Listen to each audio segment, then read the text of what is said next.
Bienvenidas y bienvenidos. Hoy nos sumergimos en un texto antiguo, bastante enigmático y, la verdad, poco conocido. El Testamento de Salomón. Un texto fascinante, sí. Tenemos delante fragmentos del propio Testamento que, se nos presenta como si fueran las memorias del mismísimo rey Salomón. Eso es. Y también contamos con un análisis más actual que nos va a ayudar a, ponerlo todo en perspectiva. Fundamental para entender el contexto, claro. Nuestra misión hoy, pues desentrañar esta obra apócrifa, o sea, que no está incluida en el canon bíblico oficial. Exacto. Eso es importante aclararlo desde el principio. Queremos explorar esa leyenda, ¿no?, de cómo Salomón llegó supuestamente a controlar ejércitos enteros de demonios. Una idea muy potente. Y ver qué nos cuenta esto sobre las creencias de aquella época acerca del bien, del mal, y, si quizás hay alguna lección inesperada para nosotros hoy. Siempre se pueden extraer lecturas interesantes, incluso de textos así. Así que prepárense porque entramos en un mundo donde la sabiduría divina parece casi rozar la magia. Una línea a veces difusa en estos relatos. Los ángeles combaten demonios con nombres y funciones súper específicas. Una demonología muy elaborada. Y un rey legendario utiliza un anillo, un anillo sellado por Dios, para construir nada menos que el Templo de Jerusalén. Casi nada. Vale, pues vamos a empezar a tirar del hilo. El texto arranca fuerte, Presenta a Salomón no solo como rey, sino como alguien con una autoridad divina sobre todos los espíritus. Sí, del aire, de la tierra, subterráneos, todos. Y dice que usó esa autoridad para las obras trascendentes del templo. Suena, impresionante. Y lo es. A ver, es fundamental entender que, aunque sea apócrifo, este texto tuvo su peso en la tradición judía postbíblica. Ajá. Refleja ideas muy arraigadas sobre la jerarquía espiritual, esa ducha cósmica entre bien y mal. La eterna batalla. Y sobre todo, el poder que Dios puede conceder a los justos. Lo interesante es la visión que propone, que incluso el mal puede ser en última instancia sometido. Dominado. O al menos utilizado para un propósito divino. Pero, ¿cómo llega Salomón a tener ese poder tan descomunal? La historia, curiosamente, no empieza con grandes visiones celestiales. No, empieza con algo mucho más terrenal. Sí, con un problema bastante mundano casi. Un demonio, Orpenias se llama, empieza a acosar al joven aprendiz del jefe de arquitectos del templo. Pobre muchacho. Y menudo acoso. Le roba la mitad de la paga, la mitad de la comida, y ojo al dato, le chupa el dedo pulgar derecho hasta dejarlo hecho un alfeñique. Un inicio muy físico, muy concreto, para una historia tan cósmica. Sí. Pone el foco en el sufrimiento humano como catalizador, ¿no? Exacto, como el punto de partida para la intervención divina. Y así es. Salomón se entera, se aflige por el chico y ora a Dios con fervor, pidiendo ayuda. La oración como respuesta al sufrimiento. Y la respuesta llega. Se le aparece el arcángel Miguel. Ni más ni menos. Punto. Que le entrega un pequeño anillo. Este anillo tiene un sello grabado, una pentalfa, o sea, una estrella de 5 puntas. Un símbolo potente. Y Miguel le dice que con él podrá encerrar a todos los demonios y, de paso, construir Jerusalén. Casi nada. Ese anillo, ese sello, se convierte en el eje, ¿no? El eje sobre el que gira toda la narración. Totalmente. Pero no es un objeto mágico en sí mismo, en un sentido pagano. No es el anillo el que tiene poder por sí solo. ¿Ah, no? No, simboliza la autoridad delegada por Dios. Su poder reside en la fe y la obediencia de quien lo porta, en este caso, Salomón. O al menos, así empieza la historia. Vale, entiendo. Es un conducto del poder divino. Eso es. Entonces, Salomón le da instrucciones muy precisas al muchacho. La próxima vez que vea al demonio, ¡zas!, le lance el anillo al pecho y grite: «En el nombre de Dios, el rey Salomón te llama aquí». Una orden directa y con autoridad divina. El chico con valor lo hace. Ornias pega un alarido. Suplica que le quiten el anillo. Intenta sobornar al chico con oro. El mal intentando negociar, como siempre. Pero el joven se mantiene firme y lo arrastra ante el rey. Bien por el chico. Y aquí empieza lo que será una constante en todo el texto: el interrogatorio. Salomón pregunta a Ornias: «¿Quién eres?». El poder de conocer el nombre. El demonio confiesa su nombre, Ornias. Dice que está asociado al signo zodiacal de Acuario, un detalle astrológico curioso. Sí, mezcla elementos de distintas tradiciones. Que sus víctimas favoritas son las vírgenes nobles a las que agota en sueños, que puede transformarse en mujer hermosa o en león. El engaño, la metamorfosis. Y ojo, afirma ser descendiente del arcángel Uriel. Descendiente de un arcángel. Eso es, sorprendente. Complica la genealogía celestial y demoníaca. Totalmente. Y lo fascinante de este primer encuentro es cómo establece un patrón que se repetirá. ¿Cuál? Salomón identifica al demonio por su nombre, Algo crucial, como decías. aprende sus funciones específicas Sus debilidades. y, lo más importante, El ángel que tiene poder sobre él. Es casi como si el texto intentara crear una taxonomía del mal. una clasificación. Sí, un intento, casi, científico para la época, de clasificar y, de alguna manera, controlar esas fuerzas invisibles y caóticas. Un intento de poner orden en el caos a través del conocimiento, quizás. Exactamente. Nombrar es conocer, Y conocer es el primer paso para dominar. o al menos para defenderse. Eso es. Tiene sentido. Y Salomón no se anda con rodeos. Sella al demonio con el anillo y lo pone a trabajar, a cortar piedras para el templo. Directo al grano. Ornias protesta, dice que le da miedo el hierro, otra debilidad clásica de ciertos espíritus en el folclore. Sí, el hierro como elemento protector o dañino para lo sobrenatural. Y le propone un trato. Si le libera, él le traerá a Belzebul, el mismísimo príncipe de los demonios. Una oferta tentadora, ¿no? Ir directamente a por el jefe. Pero Salomón no negocia con el mal en esos términos. Invoca al ángel Uriel. Su supuesto antepasado. Después, y esto es muy interesante, le presta el anillo a Ornias y le ordena cumplir su palabra, ir a buscar a Beelzebul. Usa al propio demonio como mensajero y captor. Menuda estrategia. Refuerza esa idea central, la subyugación del mal para fines constructivos. Las fuerzas del caos obligadas a participar en la obra sagrada. Es una imagen muy potente, sí. El orden divino imponiéndose y utilizando incluso la destrucción para construir. Aunque claro, uno podría preguntarse, ¿es una subyugación real y permanente? ¿O solo temporal? ¿O solo un control temporal mientras el sello está presente? El texto parece inclinarse por lo segundo, por la necesidad constante de esa autoridad divina activa. Entendido. Bueno, Ornias obedece. Se planta ante Belzebul, le lanza el anillo al pecho invocando a Salomón. ¿Menudo valor? ¿O menuda obligación? Belzebul reacciona con una llamarada de furia, pero el poder del sello la doblega. El poder de Dios es superior. Se presenta ante Salomón identificándose como exarca de los demonios. Un título que sugiere un alto mando, un gobernador militar o provincial. Y promete traerle a todos los espíritus inmundos que están bajo su autoridad. La figura de Belzebul es clave, Kealo. Su alto rango confirma que el texto imagina el mundo demoníaco con una estructura jerárquica muy definida. Como un ejército, ¿no? Sí, o como un reino oscuro. Es interesante cómo esa jerarquía parece ser un reflejo oscuro, una inversión especular, de las jerarquías celestiales de ángeles y arcángeles que también se describen en otras tradiciones. Un orden infernal que imita al celestial. Exacto. A partir de aquí, el testamento se convierte en una especie de desfile de demonios. Salomón los va llamando, interrogando uno por uno. Es como un bestiario sobrenatural. Una galería de los horrores, pero muy específica. Y nos dice mucho sobre los miedos de la época. Hay algunos realmente llamativos, ¿verdad? Desde luego. Por ejemplo, está Onoskelis. Se describe como una demonio femenina, de figura atractiva, La tentación bajo una bella apariencia. pero con un origen, digamos, bastante escatológico. Dice haber nacido de una voz intempestiva, el eco del excremento de un hombre. Menuda carta de presentación. Sí, es peculiar. Su especialidad es estrangular hombres, vive en cuevas, se la relaciona con hombres de piel oscura, un detalle que hoy nos chirría mucho, claro. Sí, refleja prejuicios de la época que debemos señalar. Y su poder aumenta con la luna llena. El ángel que la contrarresta es Joel. Salomón, muy práctico, la pone a hilar cáñamo para las cuerdas del templo. Fíjate cómo cada demonio tiene su jurisdicción. Onoskelis parece representar peligros nocturnos, quizás la tentación sexual engañosa o la asfixia súbita. La pesadilla. Podría ser.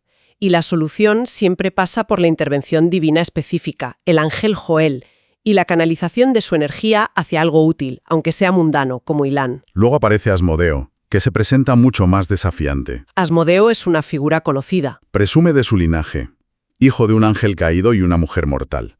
Su negocio, como él dice, es sembrar la discordia entre recién casados, destruir la belleza de las vírgenes inducir la locura, el adulterio. Un especialista en romper la armonía familiar y social. Su estrella es la Osa Mayor, el carro, su némesis, el arcángel Rafael.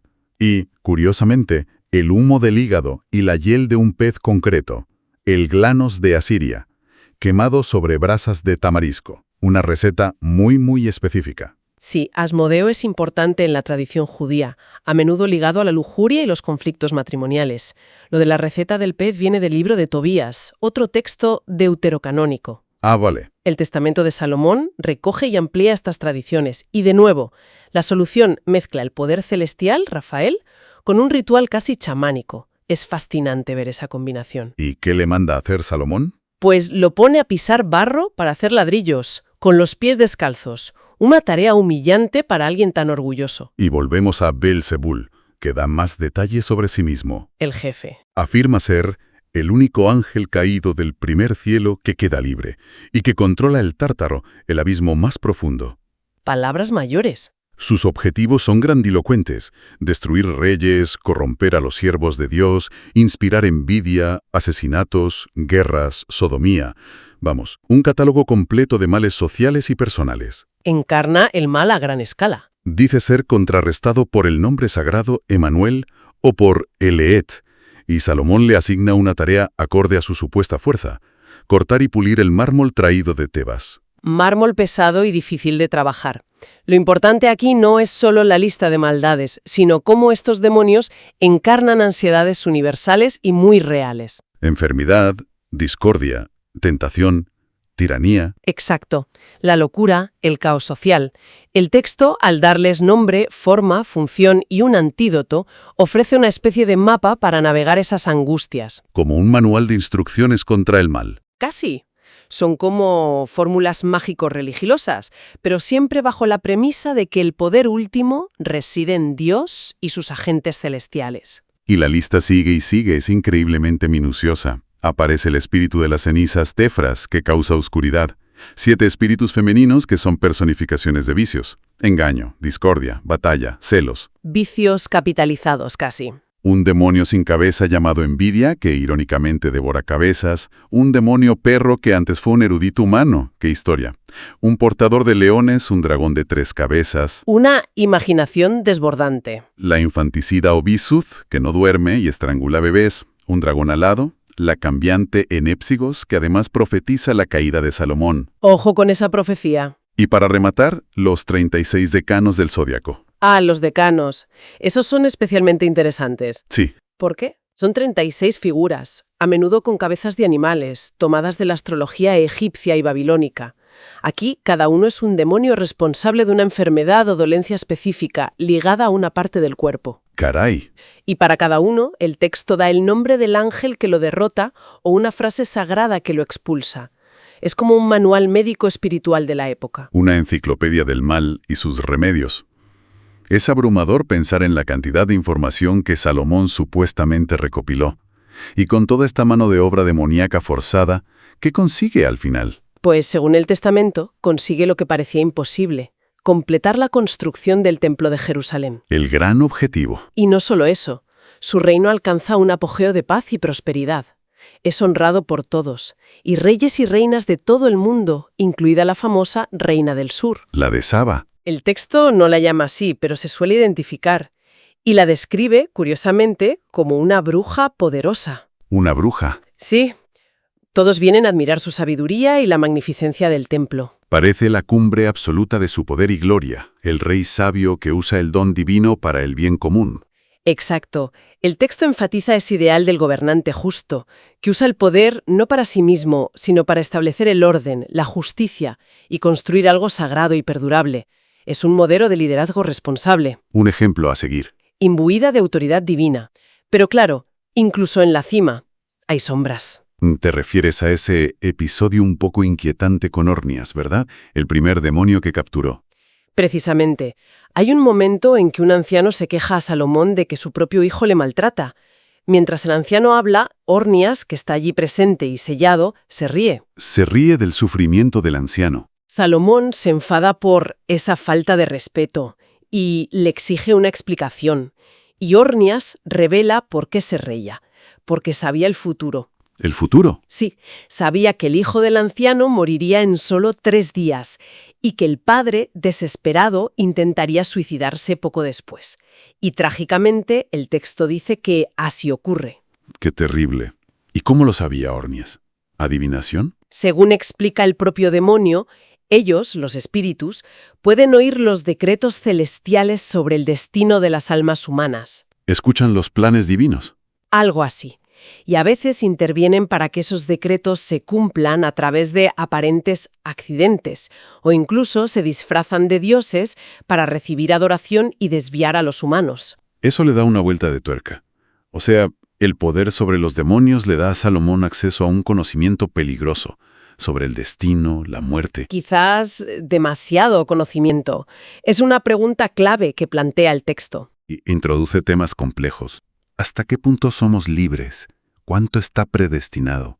Y sobre todo alerta sobre la naturaleza engañosa del mal. Los demonios no solo causan daño físico, sino que manipulan la percepción, siembran dudas, imitan lo divino. Es una lucha también en el plano de la verdad y el engaño. Uf, qué complicado. Y la fama de Salomón sigue creciendo, ¿no? Llega hasta Arabia. Sí, donde el rey Adares está desesperado. Un viento demoníaco llamado Ecipas azota su reino cada mañana, llevándose hombres y bestias. Le pide ayuda a Salomón. ¿Y qué hace Salomón? ¿Manda un ejército? No, mucho más sutil. Envía un siervo de confianza con 2 cosas: el anillo Claro. y algo tan simple como una odre de cuero. Las instrucciones son claras. Cuando sople el viento demoníaco, el siervo debe sostener el odre abierto con el anillo en la boca de la vasija. ¿Y funciona? El texto dice que el viento demoníaco entró en el odre, inflándolo. El siervo lo selló rápidamente con el anillo, un demonio del viento capturado en una bolsa de cuero. Parece casi cómico, pero muy efectivo. Demuestra el poder absoluto del sello divino, capaz de someter incluso a fuerzas elementales personificadas como demonios. Pero justo entonces, en Jerusalén, surge un problema práctico enorme. Mientras el siervo está fuera. Sí, están intentando colocar la piedra angular del templo, una pieza clave y masiva, pero es tan pesada que ni los obreros, ni los demonios que ya trabajaban allí pueden moverla. Vaya contratiempo. Y aquí entra en juego el demonio recién capturado, Efipas, desde dentro del odre. El demonio del viento. Sí, afirma que él sí puede mover esa piedra, que puede mover montañas, pero necesita ayuda, necesita a otro demonio, uno que reside en el Mar Rojo, llamado Abesitiboth. Otro especialista. Salomón, siempre pragmático, ordena traer a Abesitiboth, y este nuevo demonio se presenta con unas credenciales impresionantes. ¿Qué dice? Dice que fue él quien endureció el corazón del faraón contra Moisés durante el Éxodo, Nada menos. Se está metiendo en terreno bíblico muy sagrado. y que luchó contra Moisés junto a los famosos magos egipcios Jannes y Jambres. Aquí el texto está haciendo algo muy ambicioso, ¿eh? Está tejiendo su propia narrativa dentro de la gran historia bíblica del Éxodo. Integrándolo todo. Sitúa a sus demonios como actores clave en esos eventos fundacionales. Otorga a Salomón indirectamente un poder que parece abarcar incluso el pasado y figuras como Moisés. Busca crear una cosmología total, donde todo encaja bajo la autoridad de Salomón y su sello. Impresionante. Y juntos estos 2 demonios poderosos, Efipas, el viento, y Abesitiboth, el del Mar Rojo, Menudo dúo. no solo levantan la piedra angular y la colocan en su sitio, sino que hacen algo aún más extraño. Traen una columna de aire invisible desde el Mar Rojo y la dejan suspendida sobre el templo en Jerusalén. Una columna de aire. ¿Sí? Y Salomón les obliga a jurar, bajo el poder del sello, que sostendrán esa columna hasta el fin de los tiempos. Es una imagen muy misteriosa, muy poética. Podría simbolizar muchas cosas: la conexión cielo-tierra, la presencia de un poder invisible sosteniendo el templo. Pero sobre todo, subraya la magnitud del poder que Salomón había llegado a ejercer. Un poder casi cósmico. Pero, como en las grandes tragedias, después de la cumbre viene la caída. Y la caída de Salomón, según este testamento, es estrepitosa. El punto de inflexión. Todo empieza, como no, por el amor. O por el deseo. Se enamora perdidamente de una mujer extranjera, una jebusea. De los habitantes originales de Jerusalén, antes de David, un pueblo considerado pagano. Y aquí el conflicto es religioso y personal, Para casarse con ella, los sacerdotes del pueblo de la mujer le exigen a Salomón que adore a sus dioses, Moloch y Rafán. Dioses asociados en la Biblia con prácticas terribles, incluso sacrificios de niños. Salomón inicialmente se niega en redondo, sigue fiel a su Dios. Mantiene la línea. Pero la mujer le presiona, le dice que no yacerá con él si no cede. Y Salomón, cegado por el deseo, busca una solución intermedia, un compromiso que le parece menor, casi simbólico. ¿Qué hace? Acepta aplastar 5 langostas con la mano, ofreciéndolas a Moloch. 5 langostas, parece tan poca cosa comparado con controlar a Beelzebul. Pero en la lógica del texto, ese acto, por pequeño que parezca, es una traición fundamental. ¿Por qué? Adora. El texto dice, «En ese instante el Espíritu de Dios se apartó de mí». Se rompe la conexión. Pierde su sabiduría, su juicio se nubla, se vuelve necio en sus palabras y acaba haciendo lo impensable. Construye templos para los mismos ídolos que antes combatía con el poder divino. ¡Qué ironía tan trágica! Se convierte, en sus propias y amargas palabras, en deporte de ídolos y demonios. Es el cumplimiento de aquella profecía que le hizo el demonio en Epsigos. Es verdad. Y sirve como la gran advertencia moral del texto. Ni la sabiduría más profunda, ni el poder más absoluto sobre el mal te salvan si desobedeces a Dios, si cedes a la tentación personal, por insignificante que parezca al principio. El poder conlleva una responsabilidad enorme. Y la caída puede ser súbita. La conexión con lo divino es frágil, requiere fidelidad constante. Es un final muy duro para alguien que había llegado tan alto. Y es precisamente por esta caída, sintiéndose un desgraciado, que Salomón dice haber escrito este testamento. ¿Su objetivo final, entonces? Advertir a las generaciones futuras. Quiere dejar constancia de los poderes y las formas de los demonios y de los nombres de los ángeles que los contrarrestan, para que otros estén prevenidos. Un legado de conocimiento. Les insta a preocuparse por las últimas cosas, por el destino eterno del alma, y a buscar siempre la gracia divina por encima de cualquier poder terrenal o incluso sobrenatural. Es una llamada a la humildad y a la fe. Entonces, más allá de las historias de demonios y anillos que son fascinantes, claro, el valor de este texto estaría en esa reflexión sobre el poder, la tentación, la fe. Exactamente. El análisis moderno rescata eso. El Testamento de Salomón, con todo su colorido demonológico, explora temas universales y perennes. ¿Cómo cuáles? La soberanía última de Dios sobre todo lo creado, la necesidad de usar la sabiduría y cualquier poder de manera ética y responsable, la realidad innegable del mal y la tentación en la experiencia humana. ¿Y la fe como herramienta? La fe, entendida como fidelidad a Dios, como la herramienta fundamental para navegar y confrontar todo eso. Nos da una ventana única a cómo una cultura antigua intentaba dar sentido, orden y esperanza a un mundo que sentían lleno de fuerzas invisibles y a menudo hostiles. Hemos viajado hoy a través de un texto realmente sorprendente, el Testamento de Salomón. Una mirada a un universo de ángeles, demonios, un rey legendario con un poder inmenso otorgado por Dios. Y la eterna lucha interior. Y la eterna lucha entre usar ese poder para el bien y sucumbir a la tentación personal. Así es. Es un texto apócrifo, no canónico, pero utiliza la figura icónica de Salomón para tejer una narrativa muy rica sobre el orden cósmico luchando contra el caos. El orden contra el caos. Sobre el poder inmenso de la fe y la sabiduría cuando están alineadas con la voluntad divina, pero también sobre las consecuencias devastadoras de desviarse de ese camino. Un recordatorio importante. Nos recuerda que la verdadera autoridad, la que perdura, emana de lo divino y exige responsabilidad y humildad constantes.